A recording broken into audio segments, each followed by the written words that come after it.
সম্প্রতি ফারহান আহমেদ জোবান ও আয়েশা খান অভিনীত একটি নাটকের কিছু দৃশ্য সামাজিক মাধ্যমে ভাইরাল হওয়ার পর থেকেই দুজনকে নিয়ে চলছে ব্যাপক আলোচনা। নাটকের ঘনিষ্ঠ কিছু মুহূর্ত ঘিরে যেমন সমালোচনা হয়েছে, তেমনি দর্শকদের একাংশ আবার তাদের জুটিকে বেশ পছন্দও করেছেন। ফেসবুক ও ইউটিউবে জোবান আয়েশাকে নিয়ে নানা ধরনের ভিডিও ও মন্তব্য দেখা যাচ্ছে।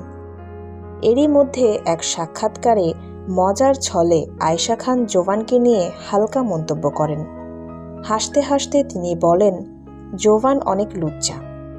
তবে কথাটি তিনি সম্পূর্ণ মজা করে ও বন্ধুত্বপূর্ণ পরিবেশে বলেছেন।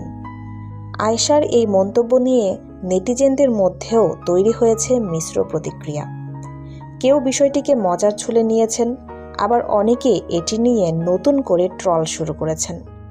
তবে অনেক দর্শকের মতে সহশিল্পীদের মধ্যে এমন মজার কথাবার্তা নতুন কিছু নয়। তো ভিউয়ার্স, এই বিষয়ে আপনার কি মতামত কমেন্টে জানাতে ভুলবেন না। সবাই ভালো থাকবেন।